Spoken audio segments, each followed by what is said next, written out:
you probably didn't like the proposed budget any more than I think many of us did. So we would encourage you, as you're speaking to the president, to encourage him both to speed up the process and also to consider some of your recommendations. Earlier this week, there were reports by the Attorney General's plans to dissolve the Organized Crime Drug Enforcement Task Force by September 30th of this year. I find this deeply troubling.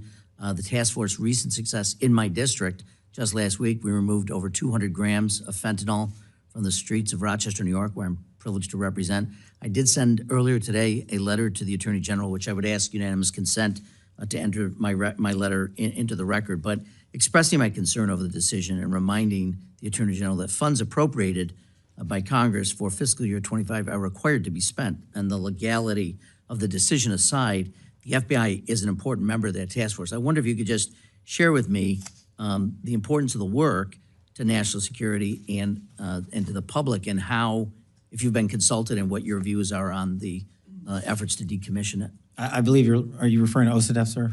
I'm sorry? Are you referring to OCDEF? Yes, that's correct. My understanding, and I'm not going to speak for the Attorney General on how the department views it, is that the cut is only to one singular office, not to the OCDEF program writ large, which the FBI has a large authority over. And so I have not been informed yet, and again, I'm not speaking for the AG, that the OCDEF program itself would be shuttered in any way. Okay, we're getting it from news reports because we're not getting it from the department. It said a DOJ budget analyst at OCDEF, I think that's how you say it, would be zeroed out in the budget. And also, and I just note parenthetically that it brought in $2 billion in proceeds. It cost $500 million to run the program. So that's honestly, it's good ROI. Yeah, this is good ROI. So I'd love to come back to you if I could, or have further conversations with your office about it, because I would like to see it continue. I think it does amazing work and is well worth the investment that we make. So again, thank you for being here, sir. No problem, sir. Mr. Alford. Thank you, Mr. Chair. Appreciate that. Director Patel, good to see you again. Thank you for being here. How many employees currently work for the FBI? It's approximately 35,000-ish. About 13,000 special agents? When we're full up, we're not quite. 3,000 intelligence analysts? Yes, sir. 19,000 professional support staff? Yes, sir. Is that about right? Mm-hmm. You say that you have eliminated 11,000 employees. Is that correct? No? No, sir. I think. How many people have been let go from the FBI?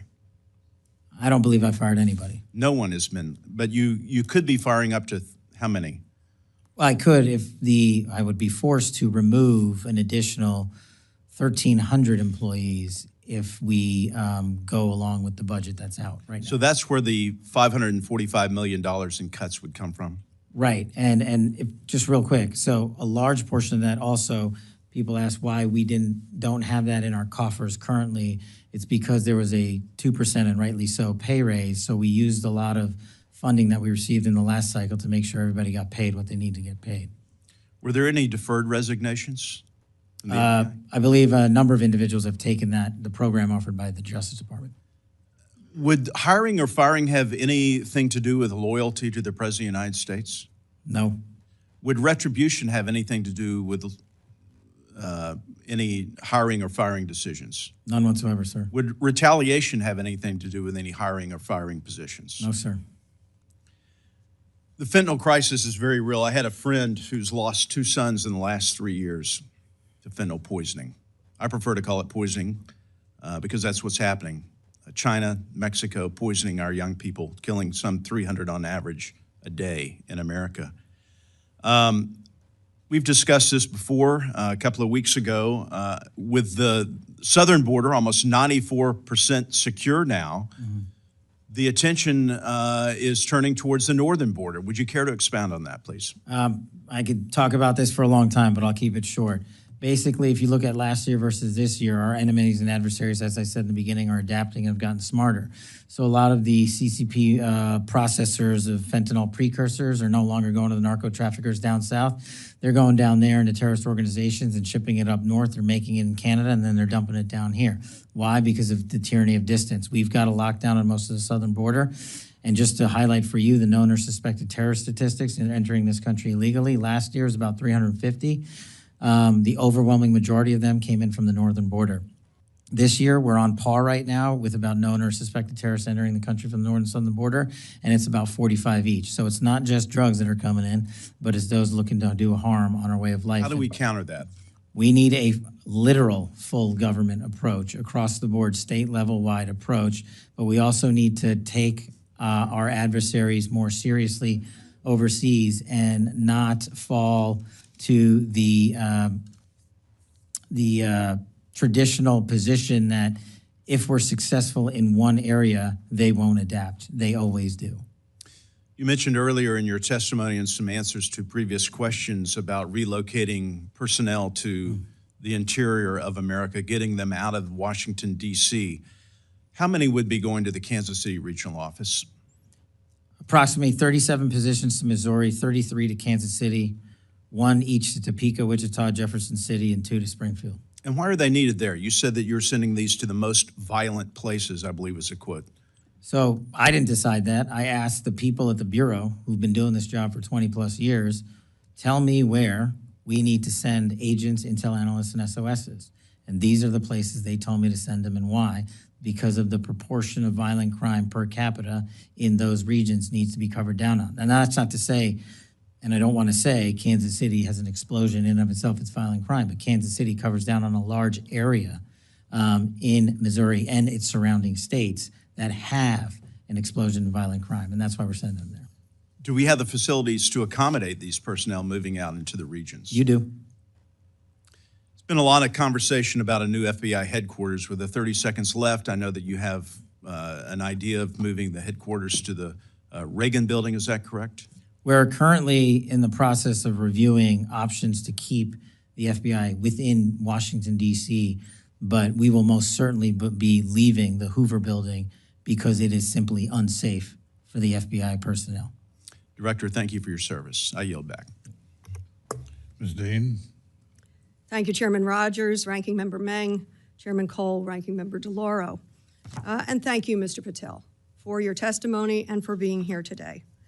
I've been looking at the President's 120-word FBI budget request, the so-called skinny, I'll call it Ozempic request, that states that, quote, the undoing of the weaponization of the FBI is one of the administration's top priorities. The weaponization of the FBI that is something that deeply concerns me. It should concern all of us. And yet, since taking office, President Trump has been on a revenge tour. He has targeted individuals, universities, law firms, with executive orders to cut them out or to make them come under his will. He has used ICE to disappear U.S. citizens without due process, and he's fully ignored a unanimous Supreme Court order, and then over the weekend wasn't sure if he was obligated to uphold the Constitution of the United States. In your book, your recent book, Government Gangsters, you include an appendix with a list of names that people have referred to as an enemies list. Now, I know you will claim it's just an appendix, not an enemies list. So let's focus on how the president sees it, on what the president calls it. And you proudly display his quote on the front cover of your book. The president calls this a brilliant roadmap, a blueprint. And I have not even raised your storied children's book, The Plot Against the King. It concerns me how many people from this blueprint have been targeted with executive orders and FBI investigations. The FBI cannot be weaponized, and under your leadership, it has been nothing but a weapon alongside the president to go after the president's perceived opponents, to stifle dissent and free speech. A few weeks ago, as we saw through a social media post that you quickly deleted, the FBI arrested a judge in Wisconsin for correctly asking ICE officials if they had a judicial warrant instead of an administrative warrant, which they did not have. Despite this judge following the law, on the morning of April the 25th, the FBI arrested the judge in an escalation of the weaponization of the FBI under your leadership. Let me be clear. A functioning democracy does not lock up judges. I am gravely concerned about the utter lack of independence of the FBI and its weaponization under your leadership. I am concerned that the president is using this book, your book, as a blueprint, as he has said. It's a blueprint for revenge. And I am concerned that your eagerness, a childlike giddiness to carry out the president's revenge tour, you've shown yourself to be unserious in your statements before you were sworn in and some after. You've shown yourself unfit to lead this important agency. I was an impeachment manager for President Trump's second impeachment. It was a sad, solemn duty. And so I wanted to ask you about that. Mr. Patel, as you and the president continue to weaponize and investigate his perceived enemies, as you follow this blueprint, when can I, a former impeachment manager, expect the FBI at my door? Ma'am, you want to know who was targeted by a weaponized FBI? Me. You want to know how and why? Well, you want to know what I'm doing to fix it? That. Let me move on. Well, you should read the book because there's no enemies list on that book. So there are people that violated their constitutional obligations and their duties to the American people, That's good. You and they gave were them due rightly process. called out. I'm And changing you should topics. give that book to every one of your constituents so they can read about it. I won't be doing that. That's their loss. During your Senate confirmation hearings, you repeatedly denied having any involvement as a private citizen in the firing of FBI officials who engaged in the prosecution against January 6 insurrectionists, the violent rioters who beat and killed Capitol police officers, and whom you referred to as political prisoners. Since then, multiple whistleblowers have come forward, and we know that you likely committed perjury. At the same hearing, you claimed you were not familiar with Stu Peters, an anti-Semitic Holocaust denier, despite the fact that you appeared on Mr. Peters' podcast 8 separate times. 8 times. And you claimed not to recall. Mr. Patel, my second question is, should we worry more about your memory or your veracity? We should worry more about your lack of candor. You're accusing me of committing Veracity? perjury. Tell the American You people didn't how know. I broke the law and committed a felony. Have the audacity to actually No, put the all facts right, then forward the answer is instead of both. lying for political banter so you can have a 20-second answer donation hit. The answer is both. I believe that the The men answer and is women of you're the failing, speak, not I me. reclaim my time. Go ahead.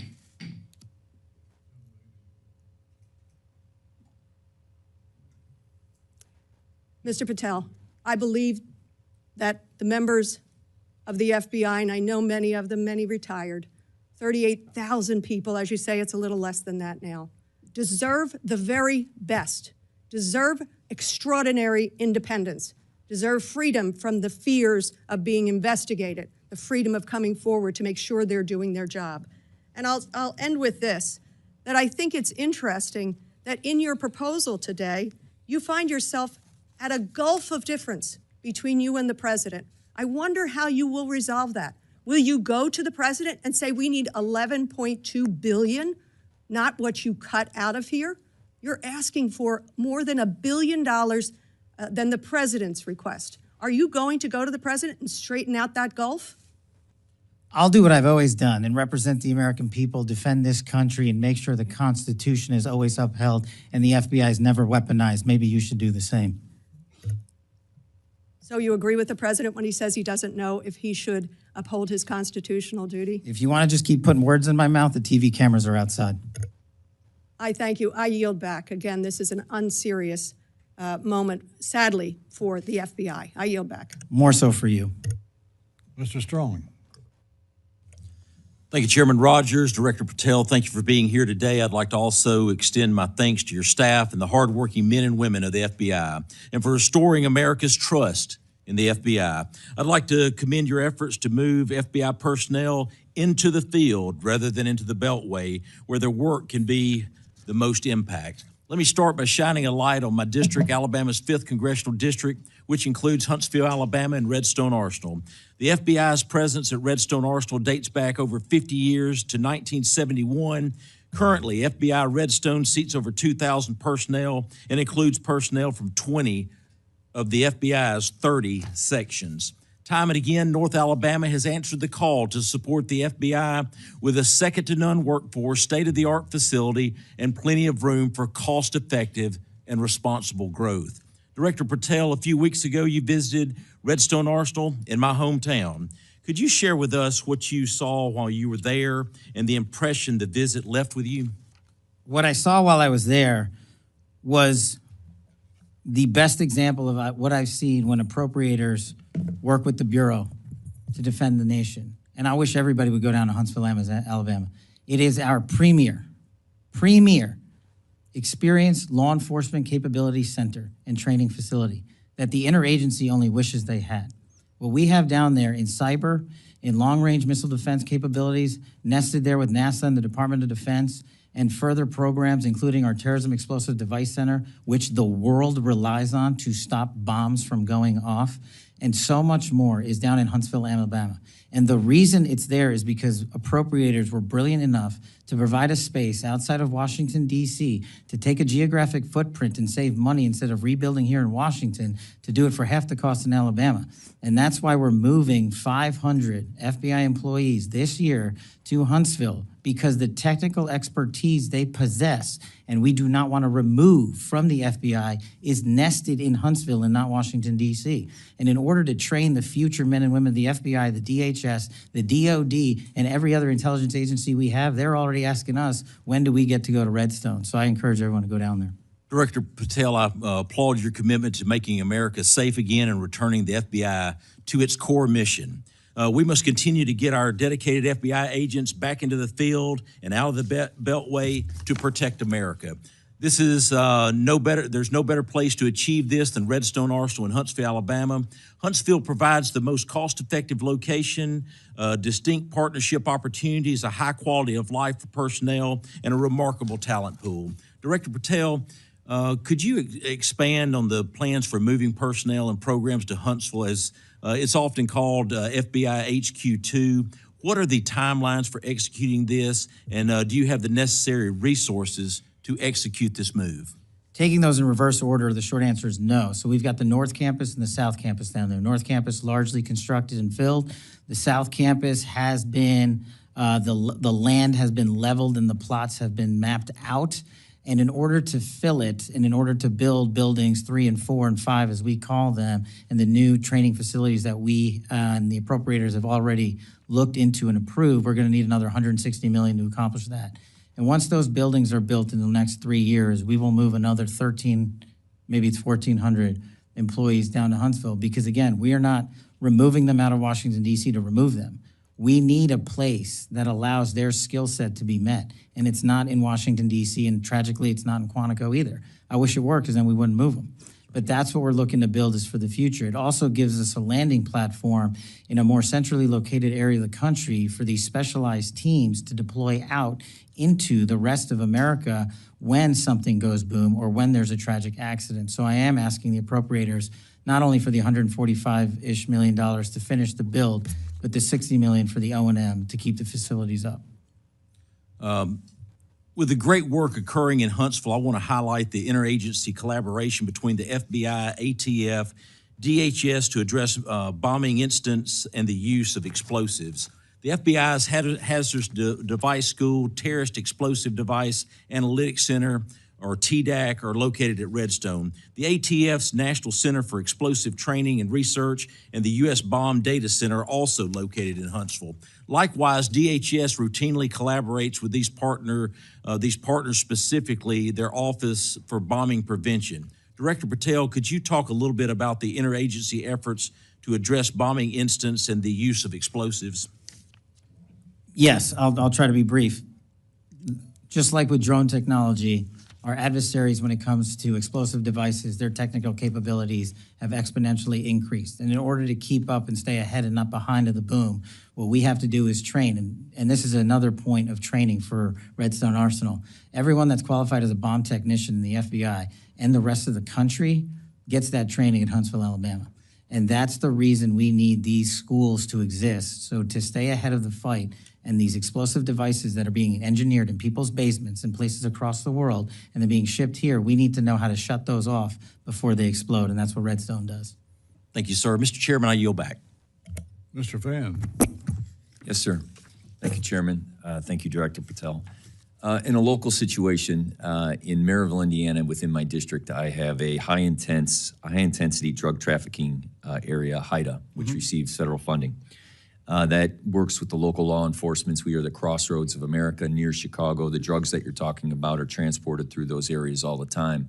With these budget cuts, can you talk about how those HIDA and agencies will be funded? Absolutely. Thank you, sir. It's like any other successful mission set that we have at the FBI. And HIDA, I worked on as a terrorism prosecutor as myself. Extremely critical because like some of the other situations across the country, that region has been recognized, unfortunately, because of the high-intensity drug flow. In order to countermand it, we have to keep these task forces open, up, and running and funded. But in order to do that, we can't just flood it only with federal funds and federal personnel committed to working with our state and local partners, because that's what makes HIDA successful. My experience in HIDA wasn't in your district, but down in the Southern District of Florida, and I can't imagine it being too different in terms of how we proceed and how to make that successful. Okay. My next question is, just recently you had a visit to the National Center for Missing and Exploited Children. Just please tell me how that cyber tip line and how that program's future looks with these $500 million cuts. We actually partner wonderfully with NCMEC, and we've committed to allowing our FBI employees to remain there no matter what. We will find a way to fill that mission set, even if, even under the most austere of budget cuts, because what they do is exceptional. If people don't know, they need to go there and see it. It's right in Arlington, Virginia. They find missing children from 5, 10, 15, 20, 30 years ago, and they provide treatment to those that have been abused. Okay. And so you have my commitment, sir, that we'll do it. I appreciate that. And according to the domestic terrorism operations sections, the internal tagging system used to track domestic terrorism investigations was eliminated, and the staff of 16 was reduced. Can you tell me that future and where you hold that program? Sir, if I may, can I get back to you on that in writing, because I'm not familiar with that off my Okay. head. Then in your written testimony, you had talked about cybersecurity. I'm going to tie two things together. The FBI agents, are they still currently at the end of every week emailing the 5 things that they've accomplished? I'm glad you raised that point, sir. We never did that. Okay. I stopped The that. FBI agents were never asked to put in their goals in which they accomplished? The reason why I say that is because I had a specific conversation at a retirement party of a chief from an agent who expressed to me that after he had chased a car down 8094 who had stabbed a family member, and he left his home and was able to prevent that individual from killing someone else because it was cross state lines, that he had to go back, and then that next day was told he had to fill out his emails of what he accomplished.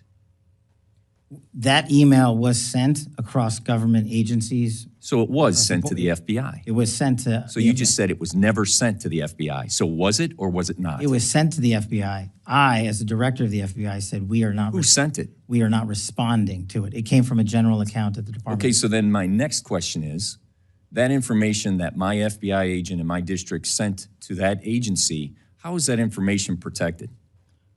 I'm sorry, are you saying the agent responded to that email? Are you saying they did not? I told the workforce not to. But you just told me that they received the email. We did. So without this, let's just assume that they did. Where did that information go and how is it protected? That information would have only been sent to their immediate supervisor, and every supervisor in the Bureau was told if they received any such information, it is not to be actioned in any way. So what happened with that information with the supervisors?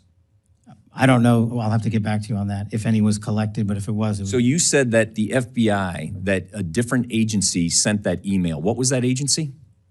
It came from the Department of Justice. Okay. And those emails never went back to the Department of Justice who requested it? No, sir. Okay. And you're 100% confident of that? Yes, sir. Okay. The information that the supervisors had from those agents, where did that go? That should not have been transmitted anywhere. We got on top of it fast enough where I believe, and Because I'll you double thought check. it was wrong? I thought Why did you prevent it? Because the operational mandate that we have at the Bureau, in my opinion, prohibited the public disclosure of that information across our media. So to be perfectly clear, the Department of Justice got it wrong. I'm not speaking for the Department of Justice. As You I are saying that that directive was in complete conflict of what your procedures and processes are. My procedures and processes are under the Department of Justice. I'm saying as a subordinate of the Department of Justice, that's where the email came from. I don't know where it came from on top of them. But your directive was to make sure that the Department of Justice did not get the FBI information, That no one got it. except the supervisors. Why would they request it if they would never get it? Well, the supervisors were told to stand down. What I'm trying to say is when that email came in, we acted as fast as we could, I think the same day, to say we are not in a position to do that. Everybody hit pause till we figure out what to do. And the end result was we at the FBI are not complying with that request to publicly do so. And we told agents that if you feel the need to express that information to your supervisors, only do so on the classified system. Okay. The information that I received, that personal conversation that I had, that agent didn't seem like he felt the need. He felt it was a directive. I thank you for your forthcoming. I look forward to working with you. The purpose of me bringing up this questioning was to make sure that that information is secure. Yes, sir. I'll double check. Mr. Moore. I yield back. Thank you, Mr. Chairman, and thank you, Director Patel, for being here. One of the things I wanted to touch on, and you mentioned in your comments, and I think this is just wonderful, is that one of the metrics you're looking at as you're moving these agents out into the field is opioid-related deaths. My state of West Virginia, we have the highest per capita opioid deaths in the entire country. It's unfortunately not even close.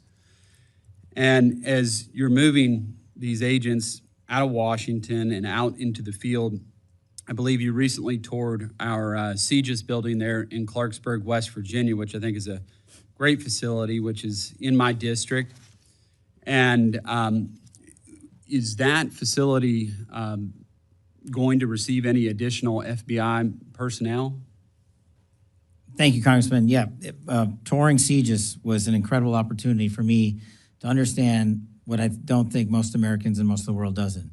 The reason we are able to technically relay information on a live-time basis throughout the country and throughout the world is because of the Criminal Justice Information System hubbed in West Virginia and all its subordinate capabilities. And what we want to do is expand a little bit of footprint out there because we have so much land already paid for. And so, yes, in my move to shift resources outside of Washington, D.C., I would envision going more, not just to CGIS, though. The state of West Virginia would also receive a plus-up of 8, at least, employees, should I get the budgetary requirements. And then you mentioned, and there's 1,000 acres out there at CGIS. It's quite large. Is there additional resources that you need to be able to build out there at CGIS? Well, unlike Congressman Strong in Redstone, I don't have a prior appropriation that began new building construction in OMB. So we would need that. We've got the space for it, we've got the footprint for it, and we have already the manning to move into it. And what we have is aging systems that are aging out in Washington, D.C. and the NCR that either would have to be upgraded here at a monumental expense or moved right out to West Virginia. And you wouldn't know this off the top of your head, but perhaps you could come back to us what that number looks like in terms of being able to expand that footprint, what that appropriation would have to be for you to be able to expand the footprint out there in Clarksburg at CGIS. Sorry, I could get back to you on that in writing. Yeah, that would be great. So you said in total it would be it'd be 8 additional agents that'd be going to West Virginia, or Outside of CGIS. outside of CGIS? Yeah. And then how many additional at CGIS? In CGIS, we are looking to move in. The problem is almost every seat in CGIS is filled. Oh, okay. So that's the issue we're running into because we've maxed out our spacing there. So to have a bigger footprint, we would just need new space. Okay. And Mr. Chairman, if it's appropriate, maybe perhaps we could engage in a conversation to identify, if appropriate, some additional resources to help Director Patel seat these individuals since we don't have the space currently out at CJIS. We got the acreage, we got 1,000 acres out there, but we just don't have that. So maybe that's something you could follow up with the chairman Yes, and sir. his staff with. Happy to. I yield back, Mr. Chairman. Thank you. Mr. Clyde. Thank you, Mr. Chairman. First, FBI Director Patel, thank you for being here today. As we all know, during the 4 years of the Biden-Harris administration, the once greatly respected FBI had been increasingly politicized and weaponized, drifting further from its core mission, and that is to protect and defend all American citizens. And Director Patel, I know you've been very new in the position, just a couple of 2-3 months, and you have a difficult task ahead of you. But I am very pleased and thankful for your confirmation, as I believe you are one of the best things that has happened to the FBI in at least the last decade, maybe 2 decades. Under the Biden-Harris administration, we saw the FBI weaponized against conservative ideologies, and more specifically targeted former President Biden's chief political rival, now President Donald Trump. Since President Trump first announced his candidacy in 2016, corrupt actors within the FBI unfairly targeted him, beginning with illegal surveillance of his campaign and administration based on a now debunked dossier funded by Hillary Clinton's campaign, leading eventually to the unprecedented armed raid by the FBI on his home in Mar-a-Lago. This politicization extends beyond President Trump. The FBI under the Biden-Harris administration also acted against the First Amendment rights of everyday Americans. Armed agents raided the home of pro-life activist Mark Houck, pointing weapons at his family over a peaceful protest. Whistleblowers also revealed that the FBI's counterterrorism division labeled concerned parents as potential threats, simply for opposing radical gender policies in schools. I'm pleased to see that the President's budget request for FY 2026 directly addresses some of these concerns, stating that the administration is committed to rooting out the weaponization in the FBI. So can you outline for me the steps that the FBI or that you are taking to restore the FBI's credibility and ensure that it operates in a nonpartisan, impartial agency committed to protecting the rights and safety of all Americans? Thank you, Congressman. What we're doing is the results we're seeing in Georgia, in Atlanta, specifically, are working. And the baseline is simple. The field level agents and intel analysts will decide what cases to open and shut based on one constitutional standard alone, a reasonable, articulable basis that meets the FBI dying requirements and the requirements of the Constitution to do so. It is a yes or a no. It is not a gray zone. It is not our job as FBI agents to make prosecutorial decisions, and we will not. We will open cases to investigate, and we will refer matters to the Department of Justice. And when you see that methodology and ethos transcend the FBI, you see what you've seen in Atlanta in the last 3 months, which is 255 violent criminal offenders arrested, 72 kilograms of fentanyl taken off the street. That's 5.5 million people dead. That's off the street. You've seen seizures of 11 kilograms of cocaine, 5,000 pounds of illicit narcotics, and that's enough lethal doses in total to wipe out half your state. If the FBI agents follow the Constitution singularly, that's what happens, and that's my standard. That's great to hear, because I appreciate that very much. Director Patel, I also want to address a recent incident that has had a lot of my colleagues on the left, not me, up in arms. 2 weeks ago, federal law enforcement officers arrested Milwaukee Circuit Court Judge Hannah Dugan on charges of obstruction of an official proceeding after evidence came to light that she shielded an illegal alien from federal agents. So does Title 18, Section 1505 of the United States Code, titled Obstruction of Proceedings Before Departments, Agencies, and Committees, prohibit individuals from obstructing or impeding the due and proper administration of the law? Generally speaking, Congressman, since that case is open, not commenting on that. Okay, yes. fair enough. All right. Well, I commend the FBI for its prompt action regarding the judge's alleged criminal behavior. That tells me that no matter what position you're in, all right, you will be held to one standard, equal justice under law. That's true. Thank you. All right. In recent years, particularly during the first Trump administration, we've witnessed state and local officials openly expressing their intent to obstruct federal law, especially regarding immigration enforcement. This has contributed to the rise of so-called sanctuary cities, where local authorities have publicly stated that they will not cooperate with federal immigration enforcement efforts.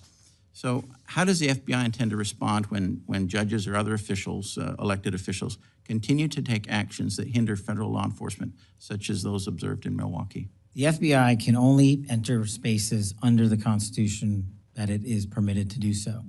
We don't look at the position you're in, what your job is, where you come from, how much money you make, or what your ethnicity is. And for me, sitting here as the first minority ever to be the FBI director, I take that responsibility even more exceptionally so, because there has to be a colorblind system of justice. And we will execute the FBI's mandate of protecting the American people and upholding the Constitution to just that. It will be singularly applied to every single person in America. And not just that, it will be singularly applied to every single person within the FBI, because no one at the Bureau is above the law either. Thank you. And one last quick thing. You had mentioned the need for additional building construction in Huntsville at Redstone. I believe that there's $500 million in the CJS building account and about $800 million in the FSGG account as well, what was going to be slated for the new building, that you might look at that as a resource. Thank you. I did not know that. I will look. Yes, sir. Thank you. And I yield, Mr. Chairman. Thank you. Thank you. I think we are ready to wrap up here, but I will yield myself 3 minutes in closing. Mr. Director, the drug war, killing our beautiful young people, but we got a bit of a ray of hope in the last couple of weeks. CDC now says that overdose deaths from opioids decreased 30% in the last year. That's the good news. The bad news is 70% of that was fentanyl, overdose deaths from fentanyl. I was happy to see the news story over the last couple of days of the very successful seizure and arrest in the west of the U.S. Of fentanyl seizures.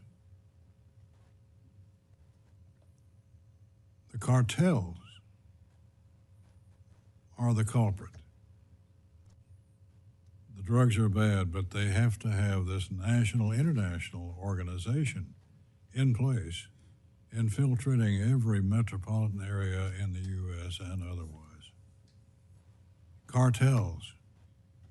Tell us what you're doing or plan to do to get at the cartels and destroy the system, these poison pills home.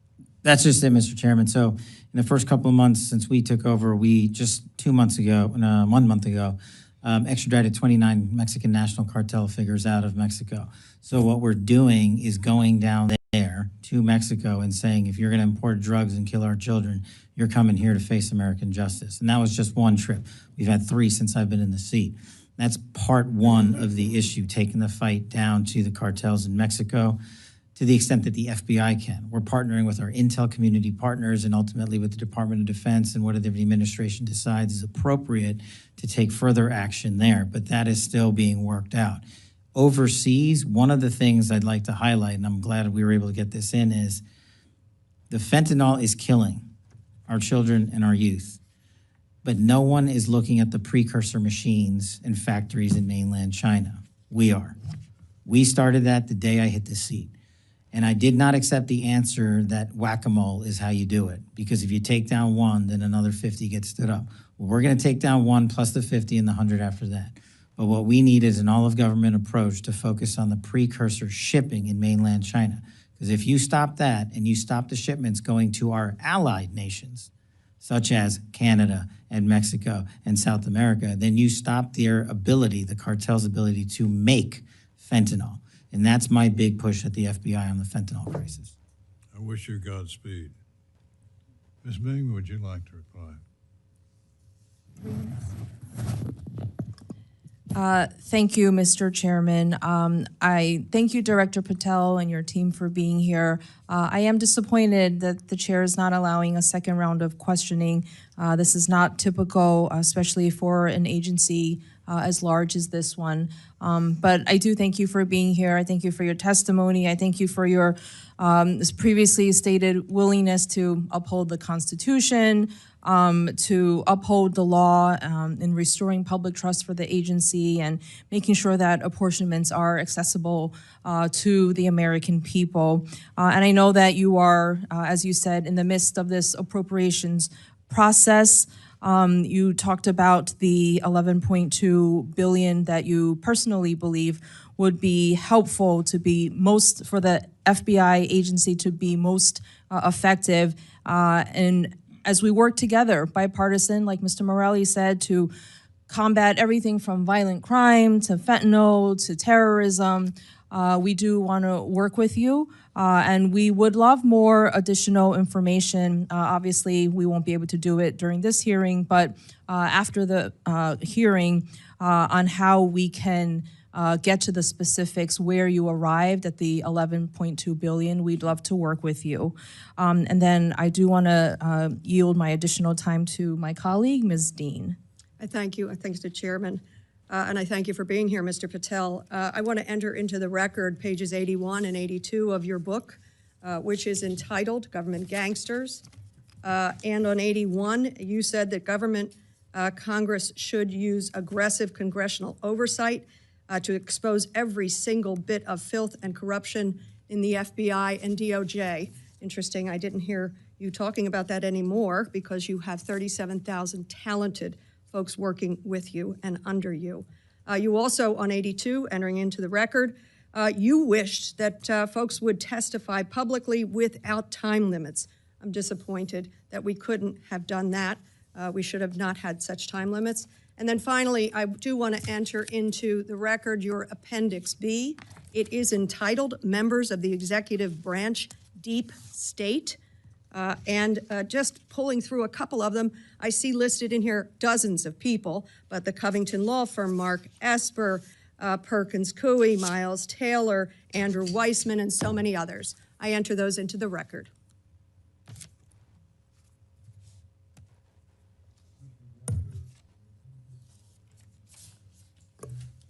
We thank you for being with us today. We think that you're the right person for the job, and we're all wishing you well and success. Thank you for your devotion to this country and to the cause that you now head. Without objection, members may have 7 days to submit additional questions for the record. Thank you, Mr. Director, for being with us. Thank you, Mr. Chairman. Subcommittee Members stands of the committee. adjourned.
we do on the books.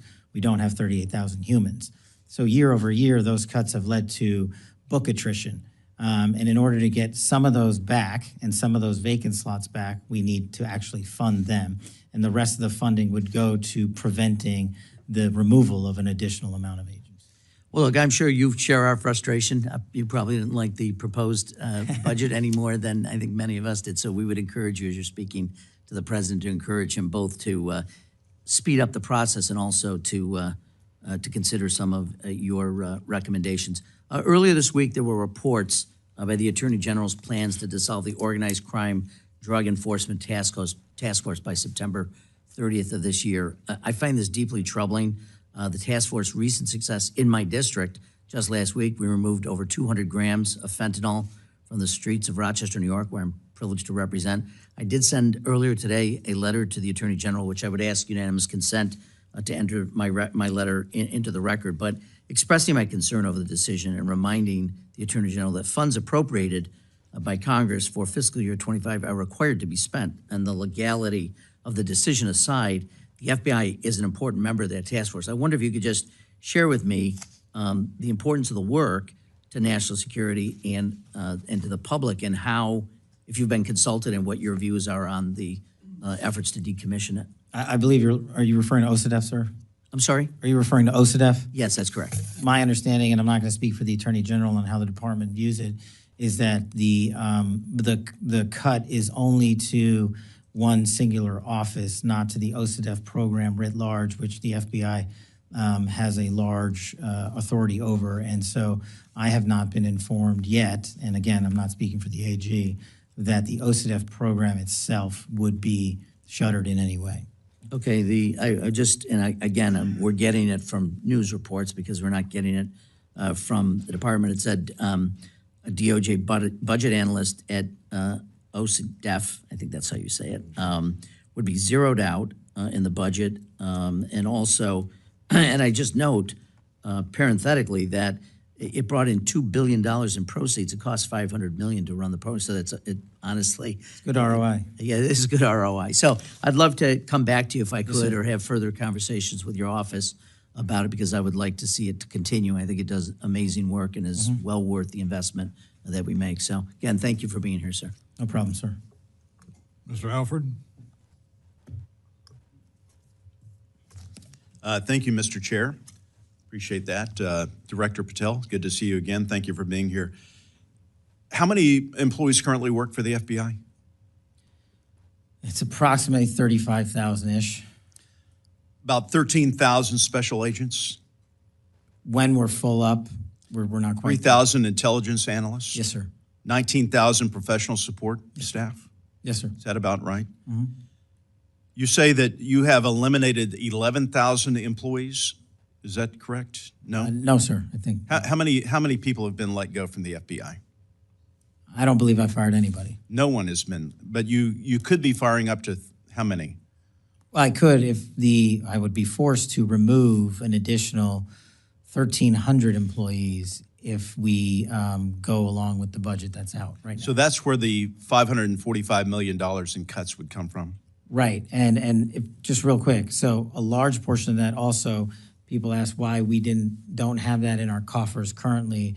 It's because there was a 2%, and rightly so, pay raise. So we used a lot of funding that we received in the last cycle to make sure everybody got paid what they need to get paid.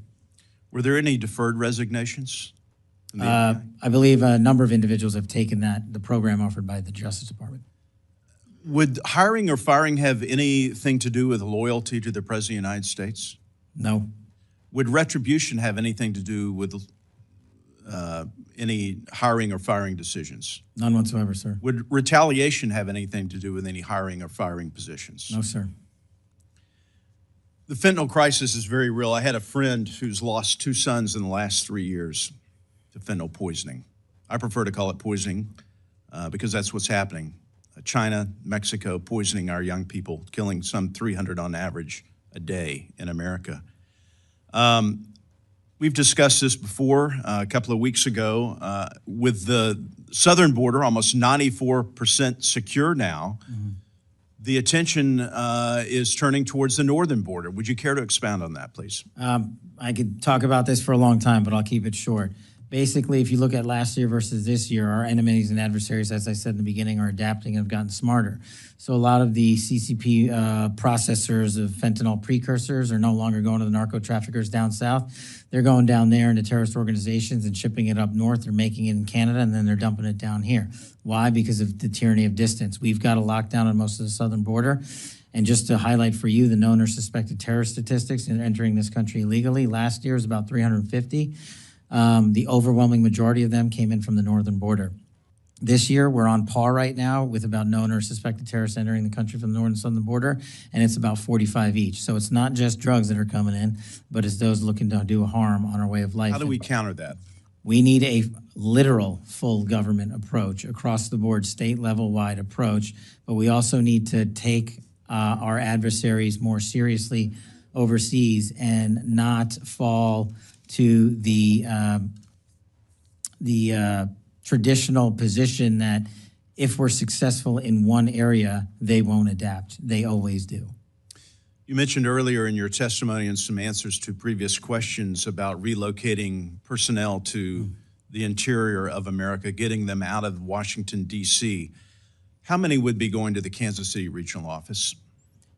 Approximately 37 positions to Missouri, 33 to Kansas City, 1 each to Topeka, Wichita, Jefferson City, and 2 to Springfield. And why are they needed there? You said that you're sending these to the most violent places, I believe was a quote.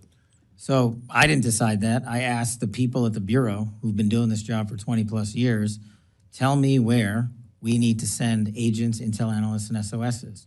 And these are the places they told me to send them and why. Because of the proportion of violent crime per capita in those regions needs to be covered down on. And that's not to say, and I don't want to say Kansas City has an explosion in and of itself, it's violent crime, but Kansas City covers down on a large area in Missouri and its surrounding states that have an explosion in violent crime, and that's why we're sending them there. Do we have the facilities to accommodate these personnel moving out into the regions? You do. There's been a lot of conversation about a new FBI headquarters. With the 30 seconds left, I know that you have an idea of moving the headquarters to the Reagan building, is that correct? We're currently in the process of reviewing options to keep the FBI within Washington, D.C., but we will most certainly be leaving the Hoover building because it is simply unsafe for the FBI personnel. Director, thank you for your service. I yield back. Ms. Dean? Thank you, Chairman Rogers, Ranking Member Meng, Chairman Cole, Ranking Member DeLauro. And thank you, Mr. Patel, for your testimony and for being here today. I've been looking at the President's 120-word FBI budget request, the so-called skinny, I'll call it Ozempic request, that states that, quote, the undoing of the weaponization of the FBI is one of the administration's top priorities. The weaponization of the FBI that is something that deeply concerns me. It should concern all of us. And yet, since taking office, President Trump has been on a revenge tour. He has targeted individuals, universities, law firms, with executive orders to cut them out or to make them come under his will. He has used ICE to disappear U.S. citizens without due process, and he's fully ignored a unanimous Supreme Court order, and then over the weekend wasn't sure if he was obligated to uphold the Constitution of the United States. In your book, your recent book, Government Gangsters, you include an appendix with a list of names that people have referred to as an enemies list. Now, I know you will claim it's just an appendix, not an enemies list. So let's focus on how the president sees it, on what the president calls it. And you proudly display his quote on the front cover of your book. The president calls this a brilliant roadmap, a blueprint. And I have not even raised your storied children's book, The Plot Against the King. It concerns me how many people from this blueprint have been targeted with executive orders and FBI investigations. The FBI cannot be weaponized, and under your leadership, it has been nothing but a weapon alongside the president to go after the president's perceived opponents, to stifle dissent and free speech. A few weeks ago, as we saw through a social media post that you quickly deleted, The FBI arrested a judge in Wisconsin for correctly asking ICE officials if they had a judicial warrant instead of an administrative warrant, which they did not have. Despite this judge following the law, on the morning of April the 25th, the FBI arrested the judge in an escalation of the weaponization of the FBI under your leadership. Let me be clear. A functioning democracy does not lock up judges. I am gravely concerned about the utter lack of independence of the FBI and its weaponization under your leadership. I am concerned that the president is using this book, your book, as a blueprint, as he has said. It's a blueprint for revenge. And I am concerned that your eagerness, a childlike giddiness to carry out the president's revenge tour, you've shown yourself to be unserious in your statements before you were sworn in and some after. You've shown yourself unfit to lead this important agency. I was an impeachment manager for President Trump's second impeachment. It was a sad, solemn duty. And so I wanted to ask you about that. Mr. Patel, as you and the president continue to weaponize and investigate his perceived enemies, as you follow this blueprint, when can I, a former impeachment manager, expect the FBI at my door? Ma'am, you want to know who was targeted by a weaponized FBI? Me. You want to know how and why? Well, you want to know what I'm doing to fix it? That. Let me move on. Well, you should read the book because there's no enemies list on that book. So there are you- people that violated their constitutional obligations and their duties to the American people. That's good. You And they gave were them due rightly process. called out. I'm And changing you should topics. give that book to every one of your constituents so they can read about it. I won't be doing that. That's their law. Protecting the American public and upholding the Constitution. I'm looking forward to your leadership in tackling some of the most important and dangerous issues that our nation is facing. In fact, we are already starting to see progress since you were confirmed for this role earlier in this year. First and foremost, we finally have secure borders, making our communities safe again. Our borders, when unsecured, provide an express lane directly into our country for fentanyl and other illicit drugs that target our children, our schools, our families, and our neighborhoods. From a crackdown on cartel operations and trafficking to enhanced immigration enforcement, the importance of a strong and secure border cannot be understated. I want to thank you and President Trump for putting our nation's borders front and center. However, your work will never cease. Without taking a day off, your FBI must diligently prevent terrorism from striking our shores, nor can the Bureau allow espionage to overtake our institutions and our people. The constant advancements in technology and artificial intelligence are a double-edged sword, providing new opportunities for economic development in our communities, but also creating new risks for our hospitals, our banks, our educational institutions, and even putting our children in harm's way when it comes to cyber crimes. This is an important job, one of the most important in our nation. Criminals move fast and change methods regularly to evade capture. The FBI must be smarter, faster, and anticipate the underworld's next move. That's why I'm looking forward to hearing today from you about your plans to make the Bureau more effective and more efficient at fighting violent crime. This includes potentially moving agents away from Washington and into FBI field offices to better combat rampant crime.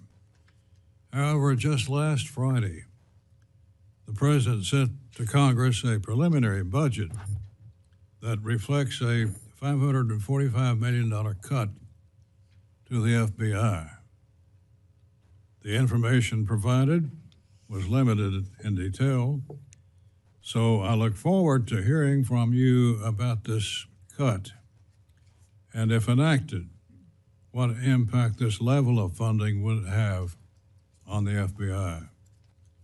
I know with approximately $36 trillion in debt, our government must think and act differently. That's why I pledge to work with you directly as you lead the nation's top crime-fighting agency. You have a very important job to do, but I trust that you are up for the task. I think you are. Let me now recognize the ranking member of the subcommittee, Ms. Meng, for any remarks she might wish to make. Thank you, Mr. Chairman. I appreciate this opportunity for our subcommittee to examine the work and the budget of one of the subcommittee's largest agencies, the Federal Bureau of Investigation. Director Patel, thank you for being here today and for your testimony. As you know, the work of the FBI is of utmost importance to the safety and security of our local communities and the nation as a whole. The FBI's dedicated agents, analysts, and other professional staff perform invaluable work at the FBI's headquarters, field offices, resident agencies, overseas offices, and other critical facilities. They protect the American people, not just from violent crime in their local communities, but from cyber attacks and other threats coming from adversaries outside of the United States. That's why I was very disappointed to see that the fiscal year 2026 budget framework released Friday by the Trump administration appears to propose cutting the FBI's operating budget by more than $500 million. The FBI has, in the recent past, come under harsh and I believe highly unfair criticism by far too many politicians and political campaign operatives. Earlier this year, the Trump administration demanded that the FBI provide the Justice Department with a list of all current and former FBI employees who at any time worked on January 6 related investigations. The list was demanded to, quote, determine whether any additional personnel actions are unnecessary, unquote. These FBI employees are career public servants who were simply doing their jobs. The administration has also fired or forced out dozens of experienced career federal prosecutors, as well as numerous senior career FBI leaders, including James Dennehy, the highly respected head of the FBI's New York field office. It also isn't helpful to the FBI or to federal law enforcement more generally that other recent actions of the Trump administration have shown strong disrespect for the law. For example, the administration, including Elon Musk and OMB Director Russ Vought, have made up the existence of an inherent presidential power to impound federal funds, which the Government Accountability Office, the Justice Department's Office of Legal Counsel, and the Supreme Court of the United States have all rejected. According to calculations by the Appropriations Committee minority, the Trump administration is currently freezing at least $430 billion in federal funding that Congress had promised for communities all across America. This includes 365 DOJ grants recently terminated by the Trump administration, covering activities across 34 states and 2 U.S. territories. These grants were specifically for violence prevention and intervention efforts, services for victims of crime, responses to hate crimes, individuals struggling with substance use disorders, and much more. In addition, the administration has initiated a process to restore the gun possession rights of convicted felons and domestic abusers. It has attempted to intimidate law firms through executive orders and has gutted the public integrity section of the Justice Department, which has long worked to protect the American people against corruption.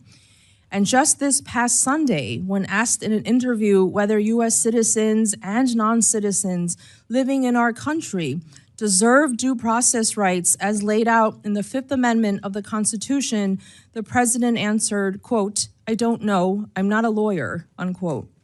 This is unacceptable. The President and his administration must always lead by example by obeying and enforcing the U.S. Constitution and federal laws. With an annual operating budget of more than $10 billion, it's entirely appropriate that this subcommittee, which provides the FBI with its funding every year, exercises strong oversight over the Bureau, its leadership, and its work. Director Patel, I look forward to your testimony today and to your answers to our questions. Thank you, Mr. Chairman. I yield back. I recognize the chairman of the full committee, Mr. Cole, for any remarks he cares to make. Thank you very much, Mr. Chairman. And before I get into my prepared statement, I just want to tell my friend, the director, how happy I am you're in your present post. A lot of us had the great privilege of knowing you from your time in service and the staff on the House, and particularly with Devin Nunes. And I don't think the president could have made a better appointment.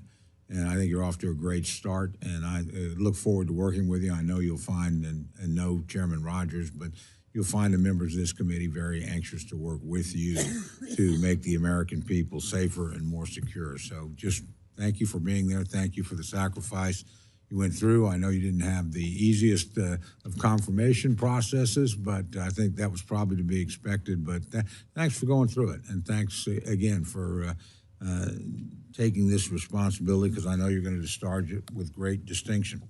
Mr. Chairman, again, thank you, and Ranking Member Men. Well, it's one of those days. Thank you very much, and it's good to be with both of you here today.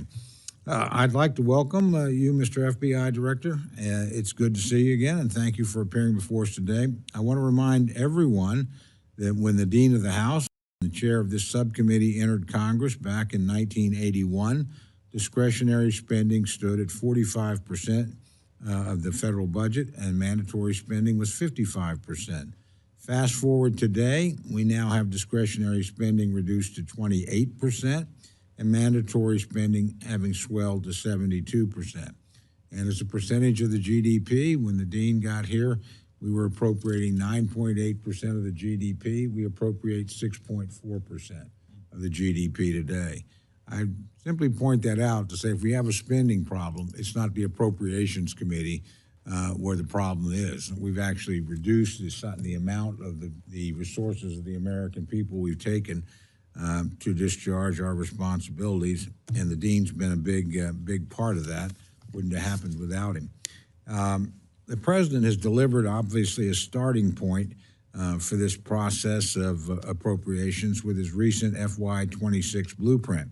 Congress will now analyze the submission and use hearings to evaluate priorities moving forward, as we're doing here today. I would remind everyone, and certainly it's not the responsibility of the director of the FBI, the quicker we can get a full budget, the better off we'll be. We'll be able to make smarter decisions and, frankly, work with you more clearly. I know you share that frustration. And I always say it's nobody's fault. Every new administration, it takes time to get people approved, take time to get people. But we are at crunch time if we're going to get these bills out of here in a timely enough process for the full Congress to consider them and for us to have an opportunity to negotiate a final agreement with our colleagues across the rotunda in the United States Senate. But to the point of the hearing today, the mission of the Federal Bureau of Investigations is a significant one. Protect the American people and uphold the Constitution. Your work to secure our communities, along with preserving the integrity and trust of our top law enforcement agencies, is impactful each and every day. Importantly, the FBI has been instrumental in Operation Not Forgotten that focuses on investigations, services, and intelligence for Indian country. According to the Department of Justice, at the beginning of fiscal year 2025, the FBI's Indian Country program had approximately 4,300 open investigations, including 900 death investigations, 1,000 child abuse investigations, and more than 500 domestic violence and adult sexual abuse investigations. Director Patel, I want to thank you and the FBI for reinstating and bolstering this critically important initiative, not only for Oklahoma, but also for the entire country. As you may know, more than 4 in 5 Native American and Alaskan Native women have experienced violence in their lifetime. The murder rate is 10 times higher than the national average for women living on reservations. Initiatives like these are what make the FBI stand apart. Very important when looking at these to understand the great majority of the perpetrators are not Native Americans. They're non-Native Americans, and they're on reservations and in Indian country for a very simple reason. I always like to say, hunters know where to hunt, fishermen know where to fish, predators know where to prey. They go to places that are quite often remote, where enforcement is difficult, and where jurisdiction is sometimes complex and tangled. So again, your focus on this knotty problem and persisting problem is deeply appreciated, certainly by me and I think members on both sides of the aisle. Our nation faces also countless threats, from terrorism and drug traffickers to cyber crimes and child exploitation. Violent criminals work to expose our weaknesses on a daily basis. The work of the FBI is unmatched, and thus Congress must effectively and efficiently appropriate funding to match these overwhelming tasks. Director Patel, I look forward again to this afternoon's conversation on these matters, as well as a thorough discussion of the budget. Thank you, Mr. Chairman. With that, I yield back. I now recognize the ranking member of the full committee, Ms. DeLauro, for any remarks she wishes to make.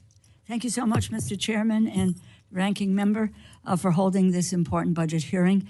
I also want to say a thank you to our witness, Director Kash Patel, for appearing before the subcommittee today. And as my colleague Tom Cole said, welcome back to the House of Representatives. So a well-functioning, well-funded, well-led Federal Bureau of Investigation is critical to the safety and the security of the American people.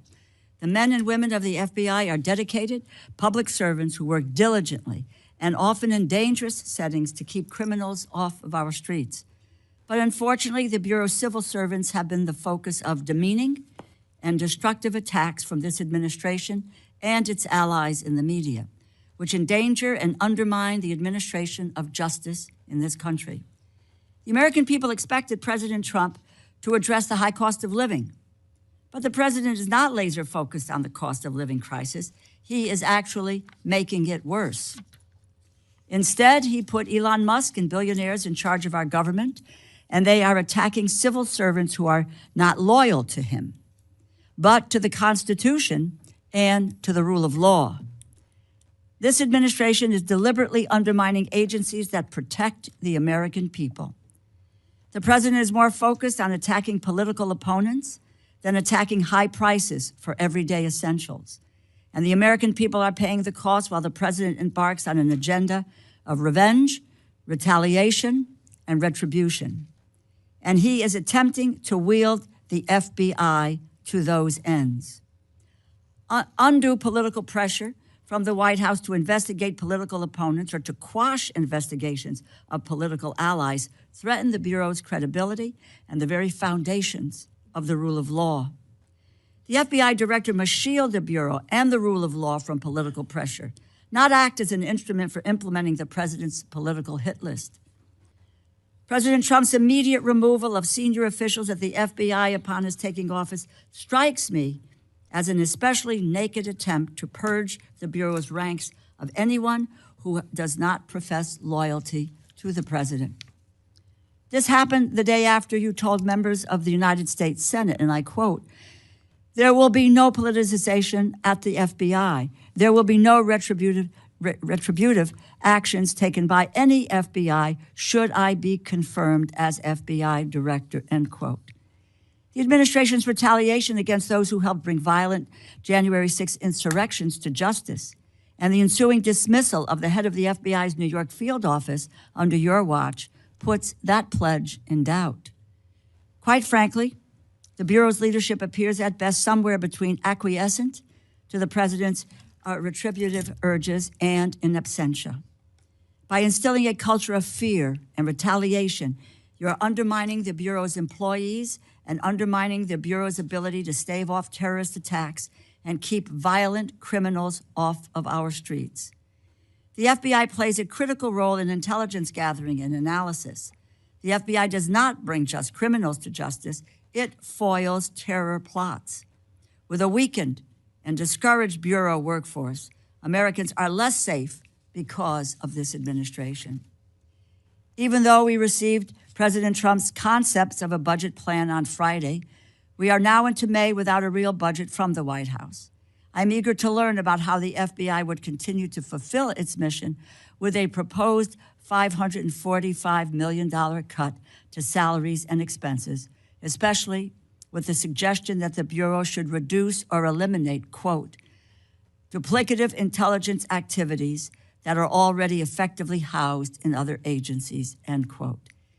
If the Bureau plans to cut intelligence analysts, at the same time other intelligence agencies are enacting broad cuts to their workforces, the administration will be making our government and the American people more susceptible to violent criminals and to terrorist attacks.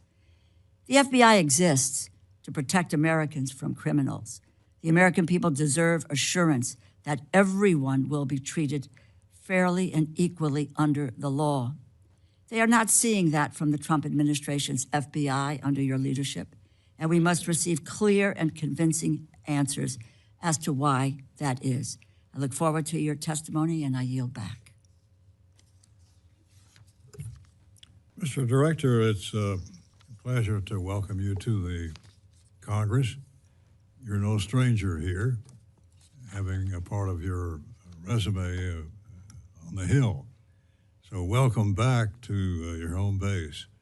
We look forward to hearing from you and responsive to questions after your statement. So, Mr. Director, the floor is yours.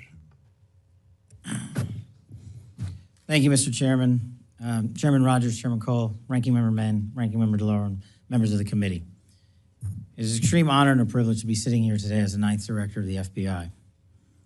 President Trump has set some priorities out and a new focus for federal law enforcement.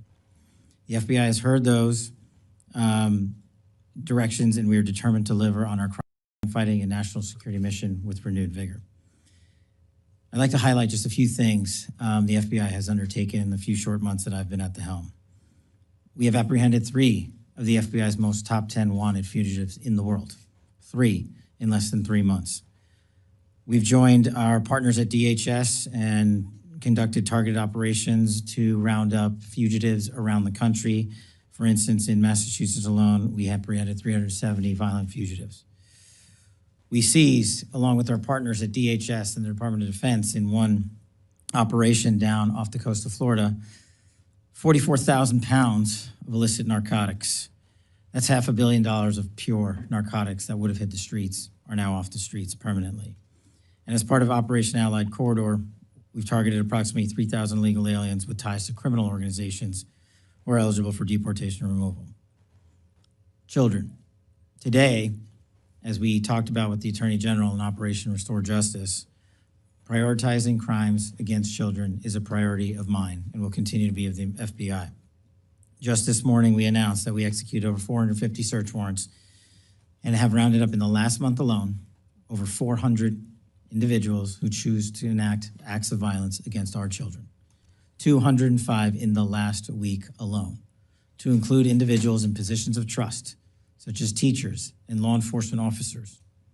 They are committing some of the most heinous crimes against the most innocent of our society, and we will not tolerate it. It will remain a priority for us. As we double down on criminal threats, we're never going to stop pursuing the mission of defending the homeland. Foreign spies are trying to steal our technology, are trying to steal our agricultural products and seeds.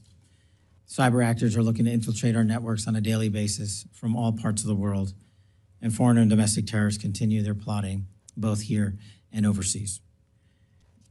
It's hard not to overstate the operational tempo that the FBI must act and will continue to act since I've been at the helm in these last 3 months. The mission is a no-fail mission because if we fail, then American lives will be endangered or lost. Every operation we run comes with one end state in mind: to disrupt or stop criminal activity or threats to the homeland. It's not I that do the work of the FBI. It's the agents, the intel analysts, the SOS, and the support staff throughout our field offices that take it to the streets every single day.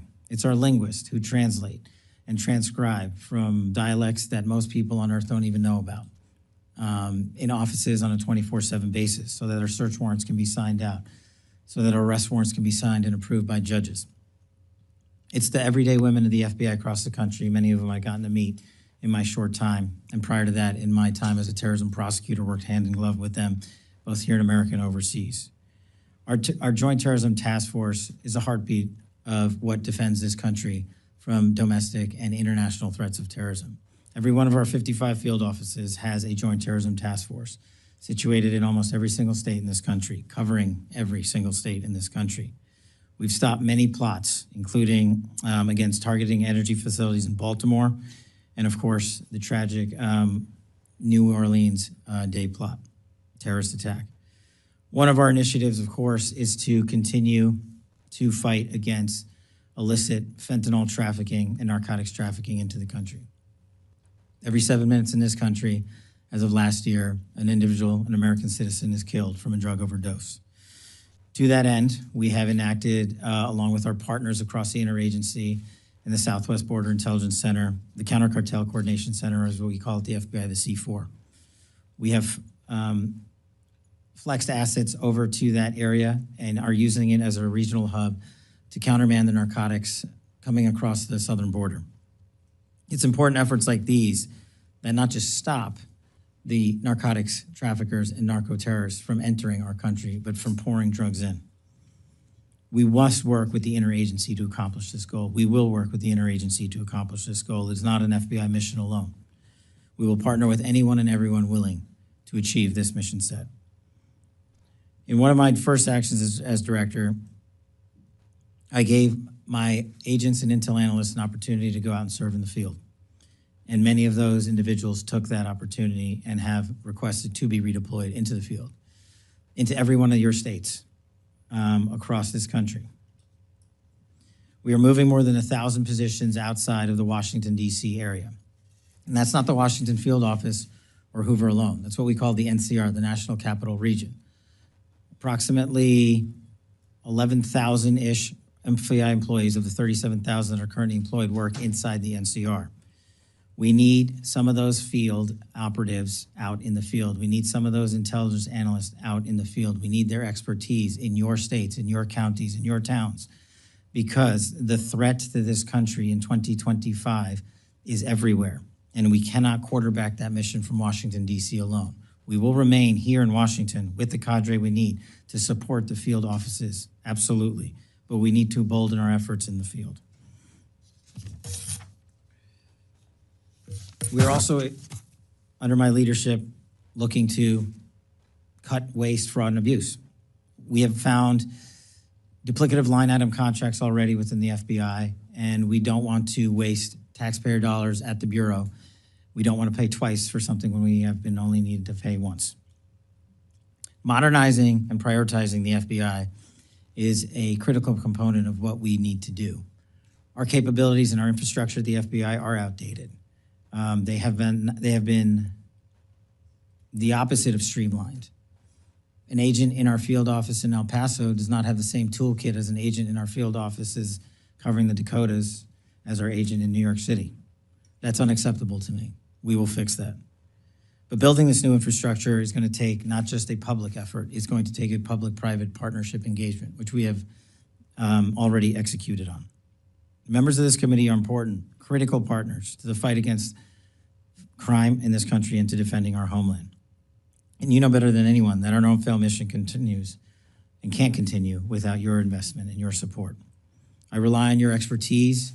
I rely on our conversations that I have with you here and offline to tell me where the problem sets are in this country, because I don't know where they all are.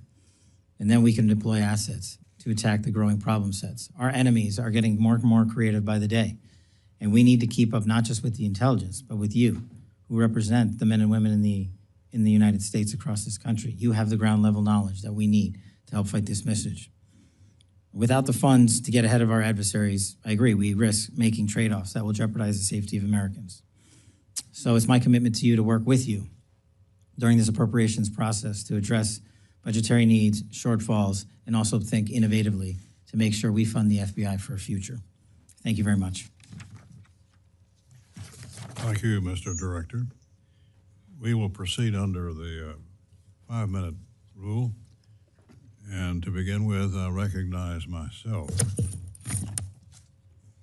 Let me say this, congratulations On the fentanyl raid in the last few hours, I think one of the largest, if not the largest, seizure of fentanyl drugs. What can you say about that operation? We seized, Mr. Chairman, I believe what you're referring to is a 6 kilogram seizure of fentanyl in Kentucky that constitutes an amount of fentanyl that can kill 500,000 Americans. And that's just one of the seizures that we have conducted throughout this country because the fentanyl crisis in the United States of America has not been countermanded. This time last year alone, 620 kilograms of fentanyl had been seized. In these last 3 months, 840 kilograms of fentanyl have been seized across the country by the FBI alone. Fentanyl and carfentanil, a drug that is 100 times more potent than fentanyl itself, is exploding across the scene because we are letting our enemies and adversaries in mainland China produce chemicals and ship them here freely. And we need to attack that head on. And it's operations like that, Mr. Chairman, that will allow us to save the lives of our kids. Well, we certainly wish you well in that regard. This is your first time testifying before this subcommittee, and you've briefly shared a few priorities in your statement. Let me allow you more time regarding your initial priorities, particularly any strategic goals or areas where additional congressional involvement might be necessary. Thank you, Mr. Chairman. I think, and I hope to work with all members of the committee to achieve the following. I'll ask you for money that I need and that the Bureau needs, and I won't ask you for a dime more. In order to achieve the mission of the FBI, if we continue on the current trajectory outlined, we will have to not only eliminate 1,100 vacancies currently at the FBI, I will have to fire 1,300 more.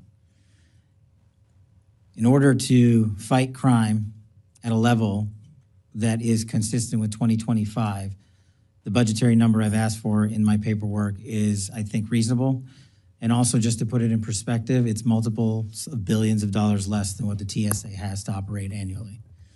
I believe we can continue on the plan to safeguard our communities and redeploy assets to the FBI. For example, in Kentucky alone, if we are allowed to continue on this trajectory, we will plus up with approximately 30 agents and intel analysts with this redeployment effort that is already underway. That will allow more agents to be in the field and conduct more seizures of fentanyl, prevent more acts of violent crime, and stop more murders and stop more gangbangers. I firmly believe putting folks in the field is one of the biggest ways we can secure the safety of our communities. Places like Louisville have dedicated over 2,000 hours alone to assisting DHS, conducting over 100 arrests. And so it's operations like that that I can go on that we can do if we have the manpower to do it, and I believe we'll get there. In your plan to move positions from Washington, D.C. to field offices, totally in the country, how many changes will you see? Locations? Every single state gets a plus up, Mr. Chairman. We have 55 field offices, a little over 300 resident agencies covering down in some large swaths of geography, like the Dakotas and Montana and Idaho region, which don't themselves have what we call a special agent in charge. But covering down on this plus up allows us not to just send agents and intel analysts to our field offices, but our resident agencies as well, which cover down on this geography to include tribal lands. I just met with the leaders of every tribal community in the country here in Washington, D.C. 2 days ago, and I told them the crimes that are happening to individuals like Emily Pike, a 14-year-old who was dismembered on a reservation in Arizona, and her mother asked me to find her arms because they only found a piece of her body. A crime like that occurs everywhere in this country, tragically, and they will not receive any less attention from this FBI because it occurred on tribal lands. But allowing a plus-up will also allow us to engage the tribal communities and the leaders that I asked for their help in letting us on and work with them because they face the same violent crime everyday Americans do. How will you judge the impact that this effort will make? I think we've already seen it, Mr. Chairman, in just the sheer amount of fentanyl alone, when you look at this time last year versus this time this year. When you look at the number of arrests of violent criminals this time last year versus this year. And that's just with a short-term surge to the field that we've done in these last couple of months. The long-term push to the field will take much longer. Well, thank you for willing to serve. And we wish you well and will be supportive of your efforts. We want to see the FBI back to its former glory. And we think you're the man that can make that happen. So our best wishes to you. Thank you, sir. Ms. Ming? Director Patel, since 2022, the executive branch has been legally required to operate and maintain a publicly available system to which apportionments are posted. As you know, apportionments are legally required by the Anti-Deficiency Act. They are formal federal budgetary accounting documents that are legally binding on federal agency, and OMB uses them to tell agencies how and when they can spend legally appropriated funds. Beginning in March, this OMB stopped making these documents publicly accessible. You stated in your confirmation hearing before the Senate Judiciary Committee that you want to work to get public trust in the FBI back. It would seem to me that transparency and public reporting about where and how the Bureau is spending money would help in earning back public trust. As the leader of our nation's principal federal law enforcement agency, will you commit to making the FBI's account-specific apportionments publicly available? Absolutely, so long as I have the appropriate request.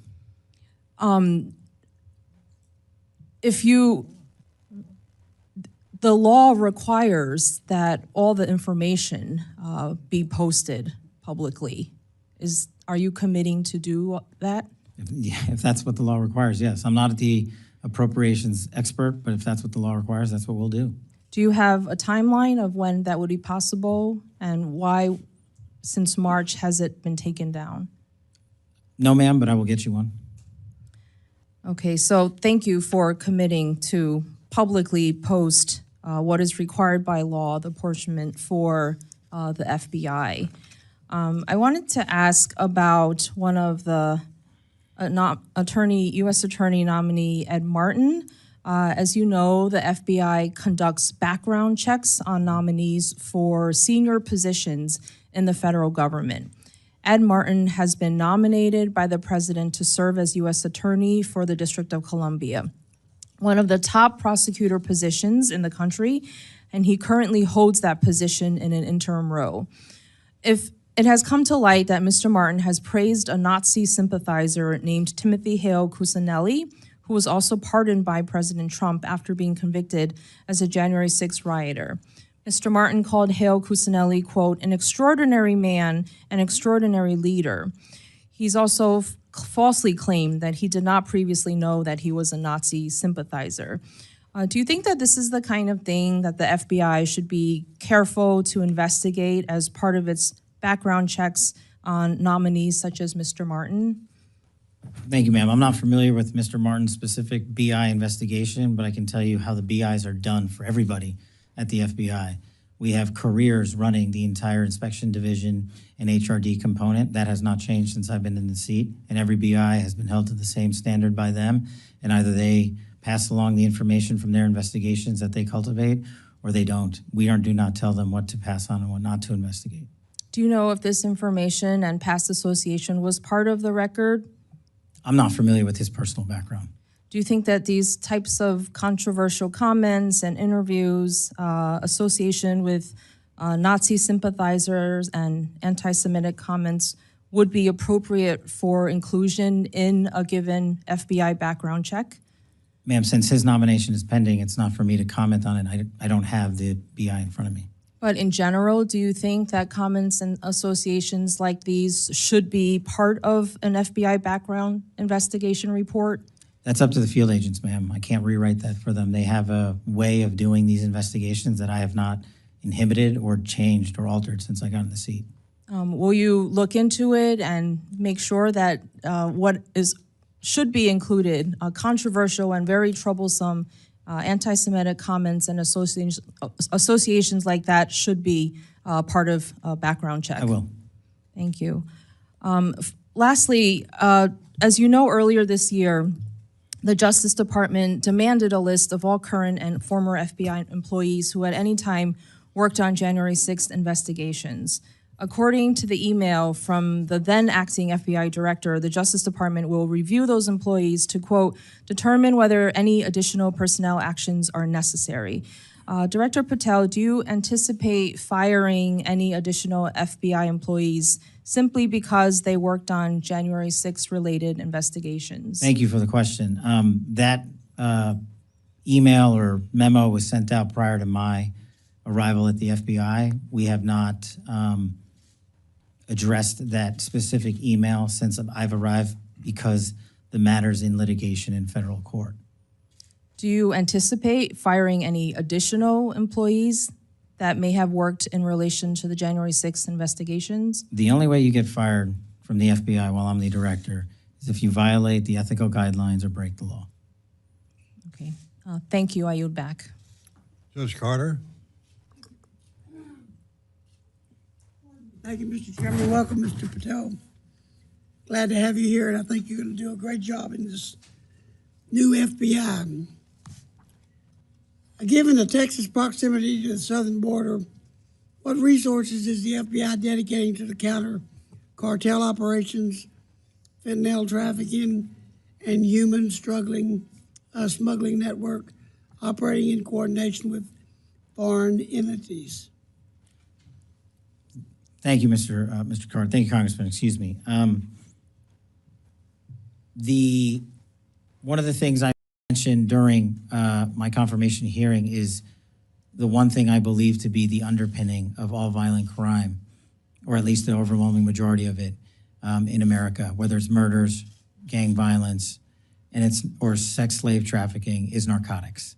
And narcotics, unfortunately, are pouring in not just on a border state, but every single state has become a border state. So to countermand that, we stood up the SBIC just next door in Arizona, the Southwest Border Intelligence Center. And the FBI's mandate there at the Counter Coordination Fusion Center is we have already sent dozens of agents and analysts out there to countermand the entire narcotics flow and interdiction process at the border. Specifically, when it comes to the state of Texas, sir, we will, if the appropriations process allows, augment the number of agents and analysts in the field and SOS support staff by over 85.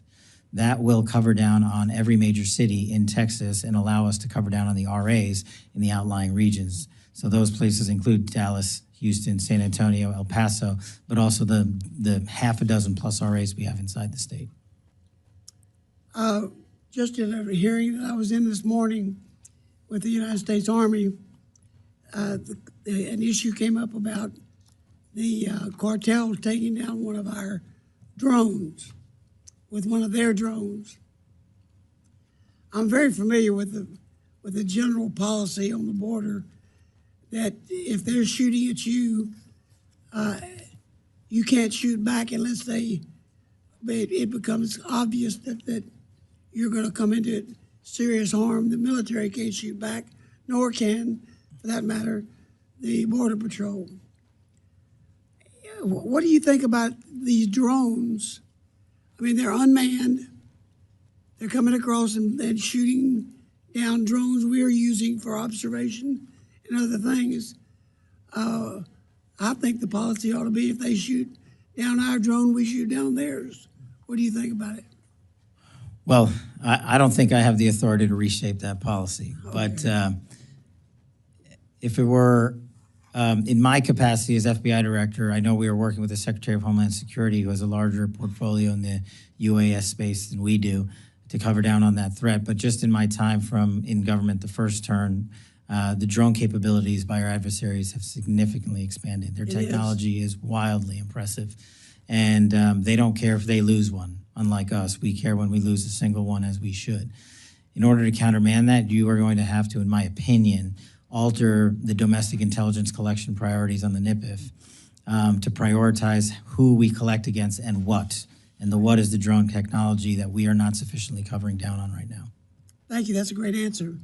Critical infrastructure, especially in the Texas energy section, is increasingly under attack. However, how is the FBI coordinating with private industry and local law enforcement to detect and neutralize cyber threats before they impact the grid or supply chain? That's one of the pillars of what we are trying to do at the Bureau. We can't do it from Washington, D.C. We do it by engaging our state and local law enforcement partners, such as in Texas, because they are the ground level experts on who, the what, the when, the where, and the why. What we can do is bring in our AI-driven capabilities to go in and synthesize the mountains of information that are coming in, because there is no human or set of humans that can go through the amount of intelligence and information that we receive. It's a problem that we have and the public has acknowledged. The challenge and the rub is, where do we allow computers to come in and humans to stop? And we're working through that at the Bureau right now to say we should be able to use certain elements of AI to triage that capability, discard the unuseful information, and highlight to leadership what the useful information is to Congress and also to our agents and AUSAs in the field so they can bring the appropriate cases. But we can only do that if we embed ourselves with state and local law enforcement, and that's been a big priority of mine. Thank you. That's good. I appreciate the answer. Mr. Laurel. Thank you very much, Mr. Chairman. Director Patel, you have previously stated that your number one priority for the FBI is to end violent crime in the United States. The budget request slashes the FBI budget by more than $500 million below the current level. It quite literally would defund law enforcement, including, it would appear, cutting a number of FBI intelligence analysts who work on critical national security issues. How is it possible to cut more than $500 million, or more than 5% below a hard freeze in the FBI's operating budget, without impacting the law enforcement and national security-related functions of the FBI? Please specify exactly which positions would be cut. Ma'am, at this time, we have not looked at who to cut. We are focusing our energies on how not to have them cut by coming in here and highlighting to you that we can't do the mission on those 2011 budget levels. And so what we're focusing on is right now is working with our partners in OMB, the appropriators, to say that we cannot cover down on the mission at the levels that we would have to go to, which would be the 2011 levels, should all the budget cuts you just outlined be implemented. So, but are you talking about coming up here with a budget request that restores the funding that has been cut, that it's a defunding law enforcement? You're talking about $500 million below the current level. How would you restructure the budget to get to what you need in order to be able to make sure that we are not defunding law enforcement and that we are not cutting the analysts that you need in order to be able to do your job and to be dealing with national security issues? I don't understand. You've got a budget request, $500 million less, and you're cutting people. You don't know who you're going to cut. You don't want. Tell us which it is. Are you going to restore that $500 million? You're going to request restoring that $500 million? Well, as I said, I'm not the budget expert, but the budget request that we put in, the FBI, was $11.2 billion, I believe. And we are working through the appropriations process and the OMB process and the skinny budget that we've received to work with y'all to help us get to a number. And I believe if we got back the number you stated, we would not have to cut more FBI. So with a $500 million cut, more than 5% below the hard freeze of the FBI's operating budget, you believe that then this would not impact enforcement or national security related functions? Then what are the positions, I'm going to ask the question again, what positions are you looking to cut? What is the cuts for this $500 million? Now, apparently that $500 million, you're not in the budget department, but this is your budget. This is your budget. You have to have some idea of what you want to fund or not fund, or where you think you can cut or not cut, and provide that information to OMB? I'm unclear, and it seems to me that you are, as to what should be the budget of this agency, and if it's $500 million lower, what are the positions that you believe will have to be cut in order to reach the mandate that you are bringing forward to us in terms of your budget? Well, that's exactly what I'm saying. That's the proposed budget, not by the FBI. The proposed budget that I put forward is to cover us for $11.1 billion, which would not have us cut any positions. The proposed budget. So the skinny budget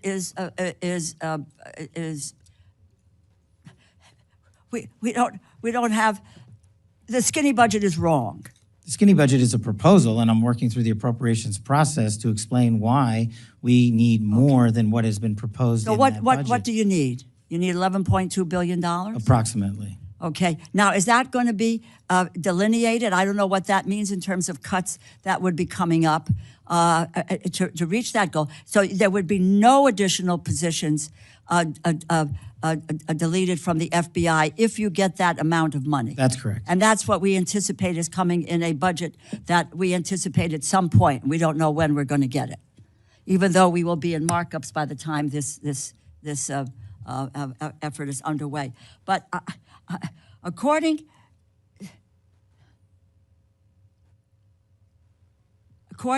to what we have received from the FBI, there are 904 positions that are currently slated for transfer from Washington, D.C. to field offices that are currently vacant. Is that correct? Yes, ma'am. Okay. This is, what is there any explanation of why these positions are moving to field offices? One of the things we can't seem to get answers to, and this is not you, is programs that are being deleted, programs that dollars are being frozen, programs that are being cut. We don't have any sense on this committee, which is the Appropriations Committee, and making a determination of what we should or shouldn't do, is any evaluation from any agency so far, and I ask this of you, what is the criteria? What are the programs that are going to be potentially left behind? What is the evaluation process here that says why these programs are no longer functional or not working? What is the story? Can we get from you when we're going to get some sort of an idea of what is a budget that you can deal with? Is what will be, what may be cut, what may not be cut, and why? What's the criteria by which that these programs would be, the evaluation is to transfer them out? Or why are these people going to field offices? Can we get that from you? Yeah, I can give it to you right now, ma'am. The short answer as to why these folks are going to the field is because we are moving agents, intel analysts, and SOSs across the country into every state to get a hand-level grasp on violent crime in every single community. We're moving those folks out there.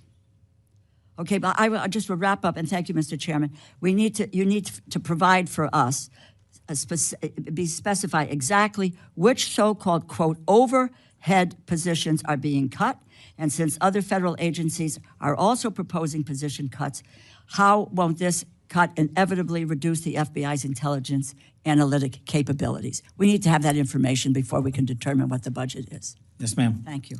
Yield back. Mr. Klein.